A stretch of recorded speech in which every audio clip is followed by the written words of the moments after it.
Buenas, apreciados estudiantes. En esta oportunidad vamos a estar hablando acerca de potencial de membrana y potenciales de acción. Cuando hablamos de potenciales de membrana y de acción, tenemos entonces los fenómenos eléctricos de la membrana. El potencial de membrana, partimos entonces de la premisa: todas las células del organismo mantienen una diferencia de potencial eléctrico a través de la membrana. Este potencial de membrana se debe entonces a esa pequeña diferencia de distribución de cargas a un lado y otro de la membrana. Y estas diferencias en la distribución iónica se fundan en dos hechos: la actividad de las bombas de iones, que bombas de sodio, potasio, TPasa, y la difusión pasiva entonces de los iones. Cuando hablamos de potencial de reposo, tenemos entonces que esas células se dividen respecto a las propiedades eléctricas en dos tipos básicos. Por un lado, pueden ser no excitables y por el otro lado pueden ser excitables. Las células no excitables son aquellas que mantienen un potencial de membrana fijo o que varía muy poco, y ese potencial suele estar alrededor de los menos 60 milivoltios. Sin embargo, aquellas excitables son aquellas que en respuesta a determinadas señales pueden cambiar este potencial y originar lo que serían entonces el potencial de acción. Si hablamos del potencial de reposo, es la diferencia de potencial que existe a través de la membrana de células excitables, nervio, músculo, aquellos tejidos con capacidad secretora como la parte digestiva, en el periodo entonces entre potenciales de acción. Los potenciales eléctricos existen en todas las células. Algunas son autoexcitables y otras por medio de transmisión de señales. Cuando hablamos de transmisión de señales, podrían tratarse entonces las células nerviosas y las células musculares.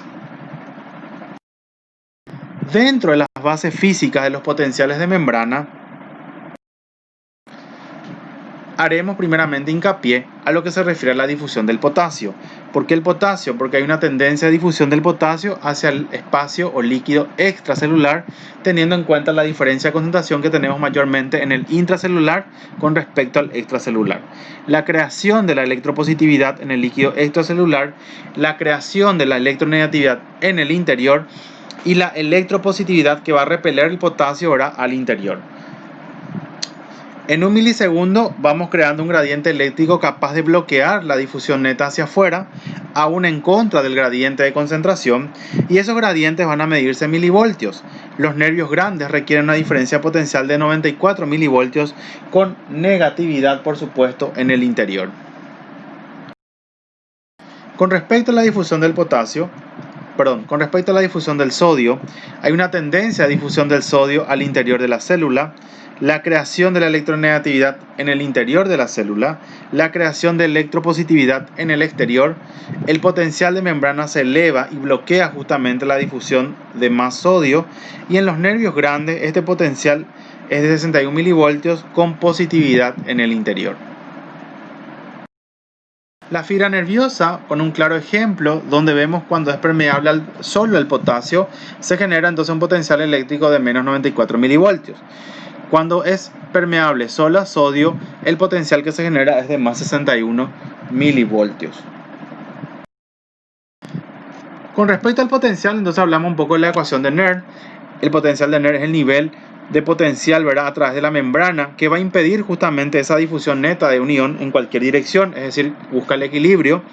Y cada ion tiene el potencial de Nernst, es decir, es propio para el potasio, para el sodio, para el cloro.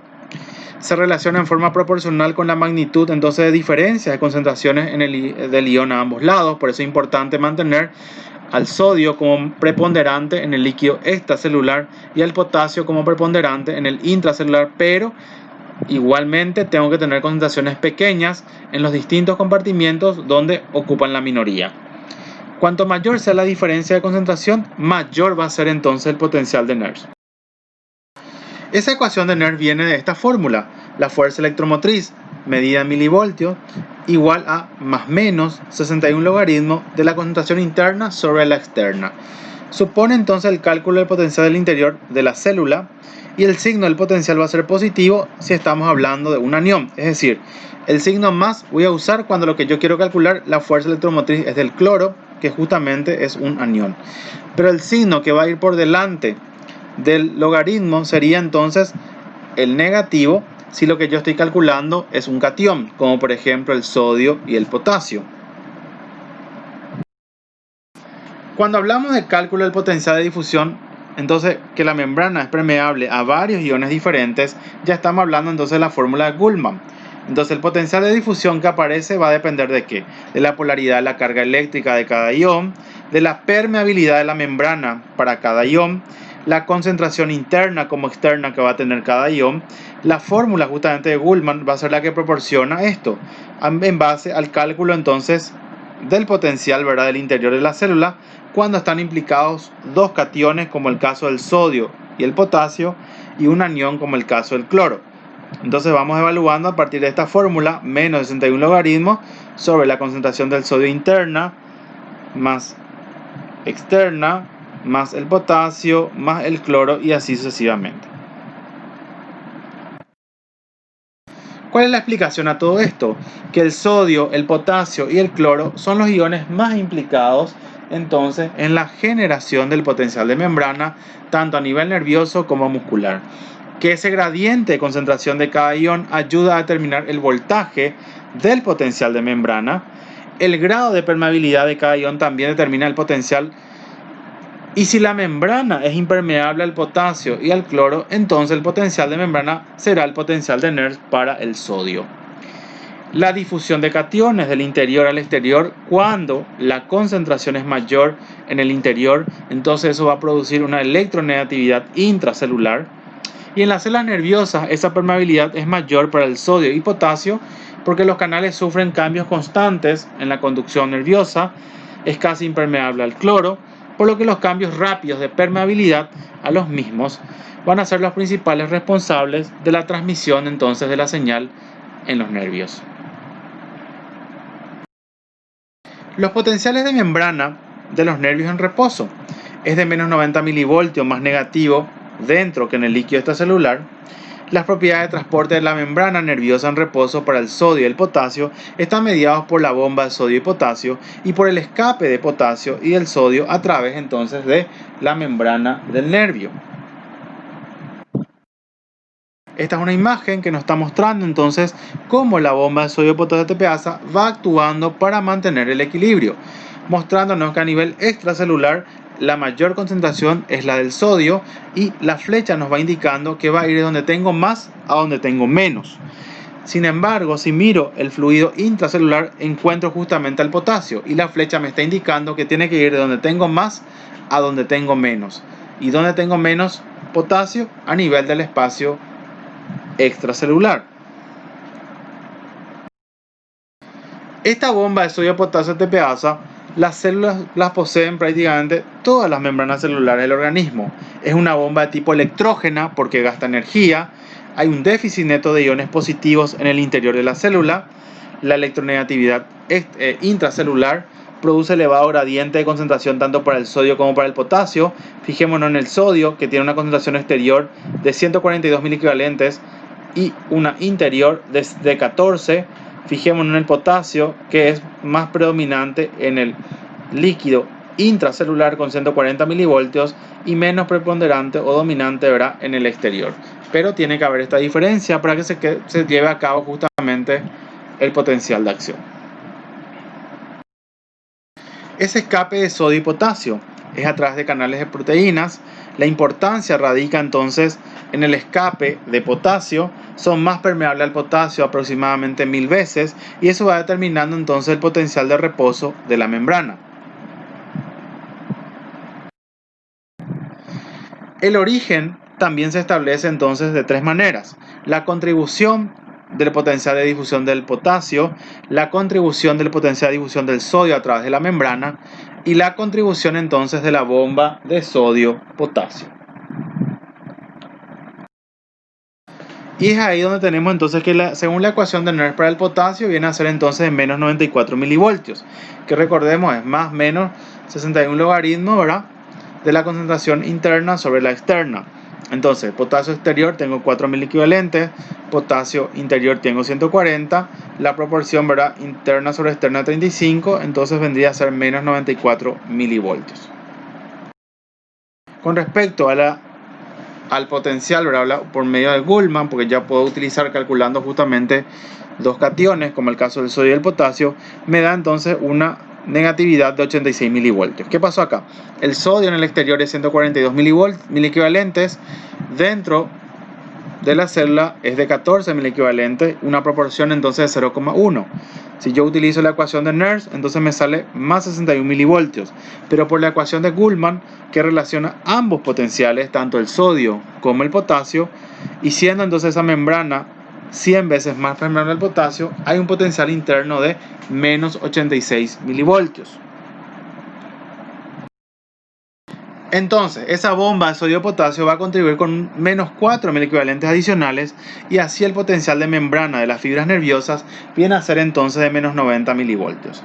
El potencial de membrana de fibras más pequeñas y células musculares lisas va, por ejemplo, de menos 40 a menos 60 milivoltios. Con respecto al potencial de acción del nervio, entonces, ¿qué pasa? Las señales eléctricas se transmiten mediante potenciales de acción.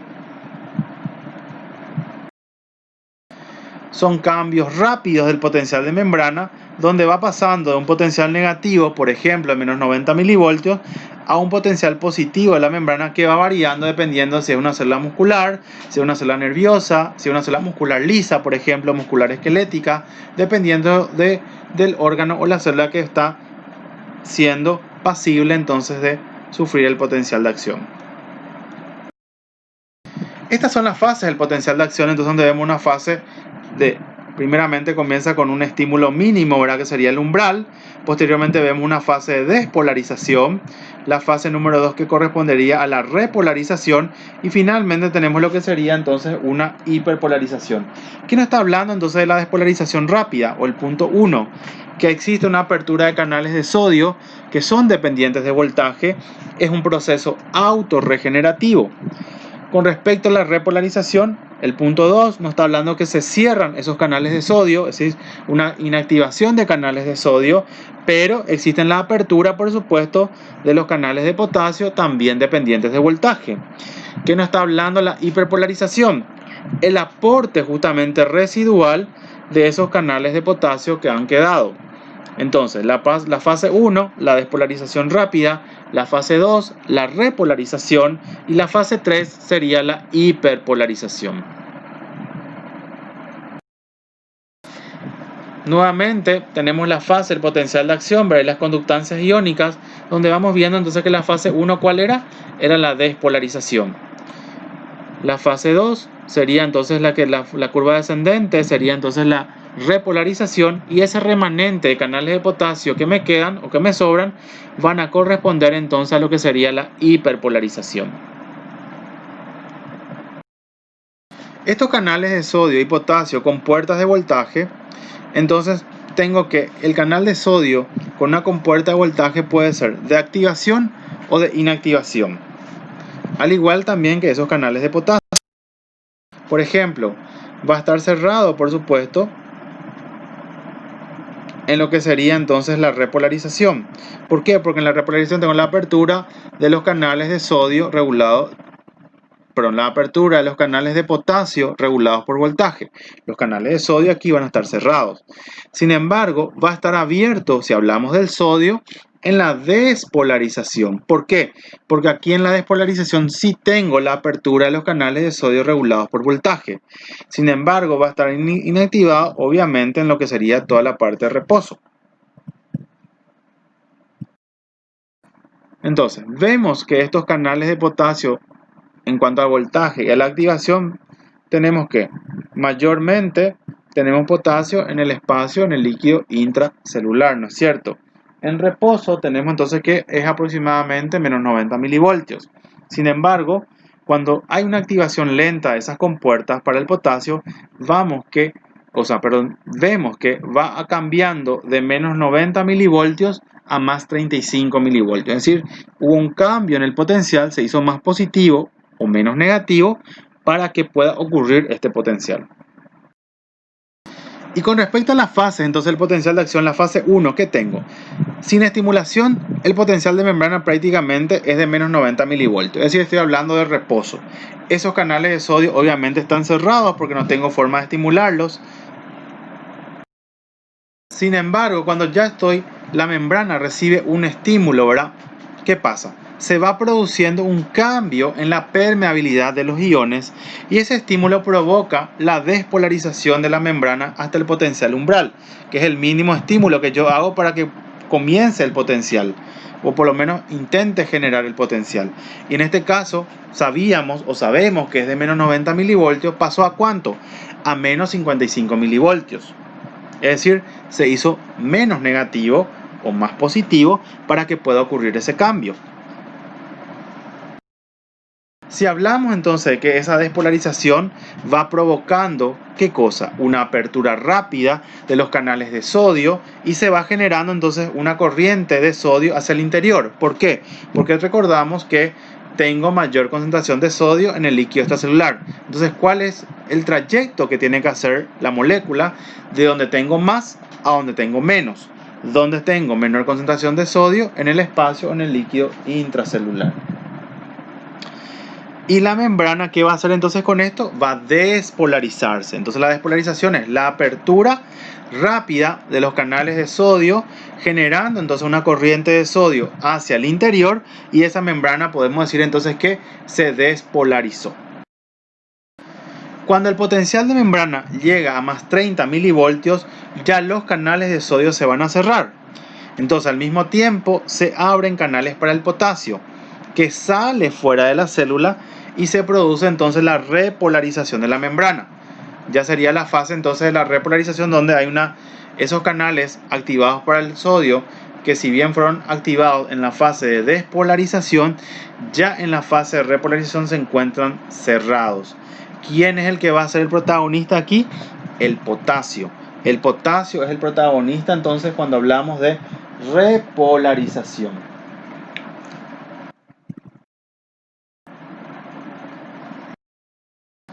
Y el umbral. El umbral para el potencial de acción.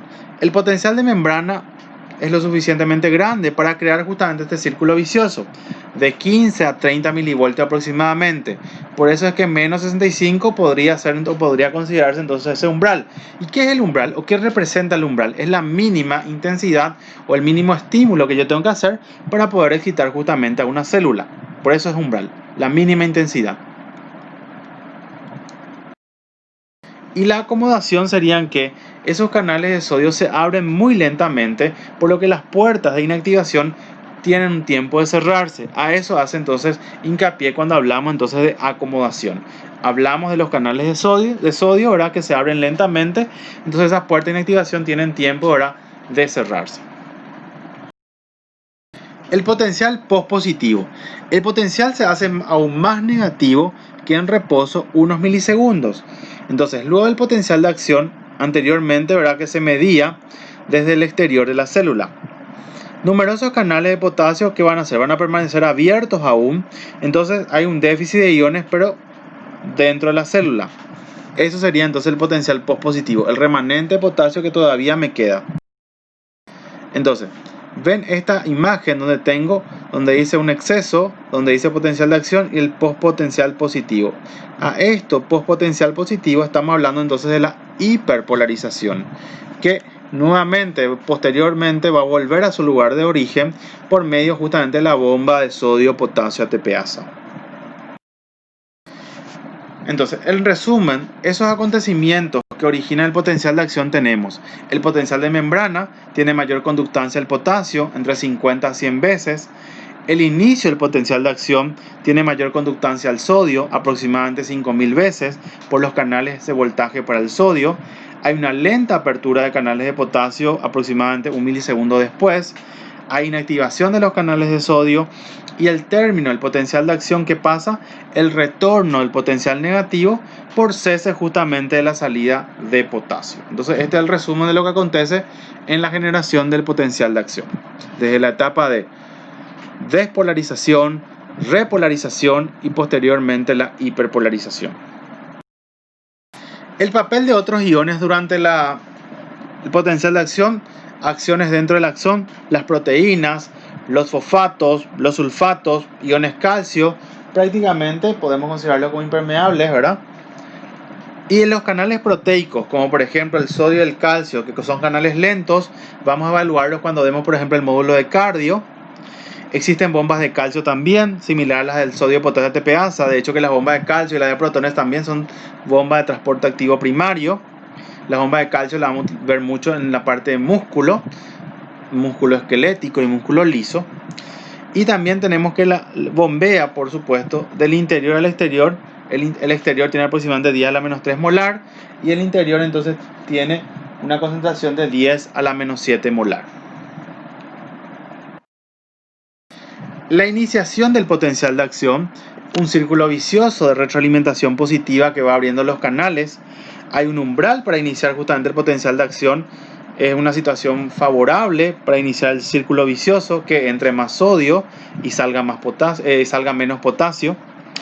Entonces entra más sodio, sale menos potasio, y la elevación brusca del potencial, entonces de 15 a 30 milivoltios, que va diciendo que hay un cambio de menos 90 milivoltios, que era justamente la concentración del reposo, a menos 65 milivoltios, ¿verdad? Que era la concentración ya del umbral para que pueda iniciar el potencial de acción.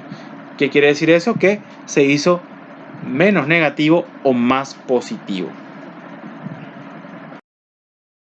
Esta sería entonces la propagación en una conducción nerviosa, donde vemos una conducción saltatoria justamente, que tiene una fase entonces de la despolarización, apertura de los canales de sodio regulados por voltaje, la repolarización, el cierre de esos canales de sodio regulados por voltaje y la apertura de los canales de potasio, y la hiperpolarización, ¿verdad? Donde vemos también el remanente potasio que me quedó y que junto con la bomba de sodio potasio ATPasa voy a hacer que vuelva a la normalidad.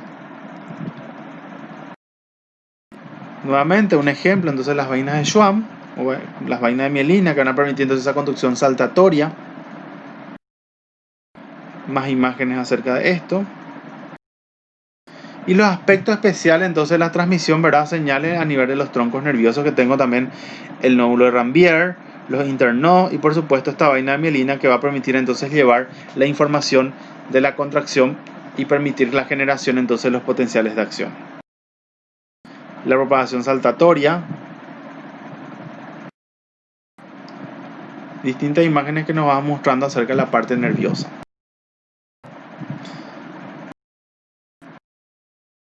El restablecimiento entonces de los gradientes iónicos de sodio y del potasio después de los potenciales de acción.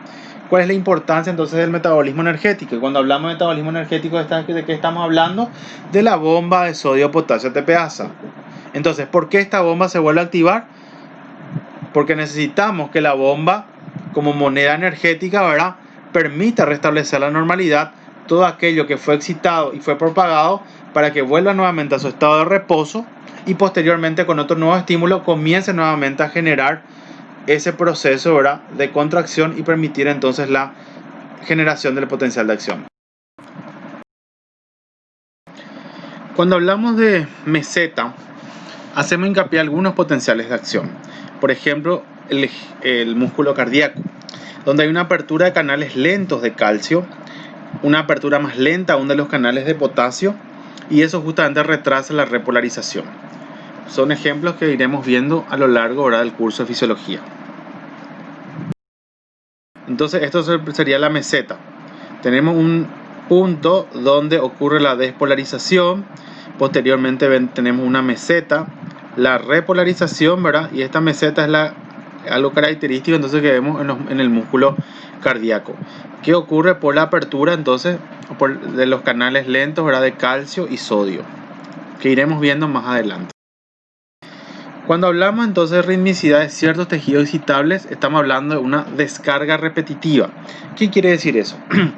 Esas descargas autoinducidas o rítmicas, sobre todo a nivel del músculo cardíaco, a nivel del músculo liso y a nivel de las neuronas. ¿Qué se necesita para descargas repetitivas? Membranas que sean bastante permeables al sodio, aún en reposo, de menos 60 a 70 milivoltios, por ejemplo. Entre descarga y descarga hay una pausa que está causada justamente por la gran conductancia que tenemos al potasio en el periodo, ¿verdad?, de la hiperpolarización. El proceso de provocación del potencial de acción pueden ser por alteraciones mecánicas, pueden ser por alteraciones químicas o debido a factores eléctricos. Y aquí tenemos también un punto importante en lo que respecta justamente al periodo refractario sea un periodo refractario absoluto o periodo refractario relativo. Entonces, el periodo refractario, por ejemplo, no se puede producir un nuevo potencial de acción en una fibra excitable mientras la membrana siga despolarizada por el potencial de acción precedente. Ese motivo de la restricción es que poco después del inicio entonces del potencial de acción se inactivan los canales de sodio o los canales de potasio o ambos, y ninguna magnitud de la señal excitadora que se aplique a estos canales en este momento va a abrir entonces las compuertas de inactivación. La única situación entonces que permite que se vuelvan a abrir es que el potencial de membrana vuelva al nivel del potencial de membrana en reposo original o por lo menos esté cerca de este. Entonces, en otra pequeña fracción de segundo se abren las compuertas de inactivación del canal y se puede iniciar un nuevo potencial de acción. El periodo entonces durante el cual no se puede generar un segundo potencial de acción incluso con un estímulo intenso se denomina periodo refractario absoluto. Para aquellas fibras nerviosas mielinizadas grandes, el periodo es de aproximadamente 1 sobre 2500 segundos. Por tanto, podríamos calcular fácilmente, ¿verdad?, que una fibra de este tipo puede transmitir un máximo de aproximadamente 2500 impulsos, ¿verdad?, por segundo.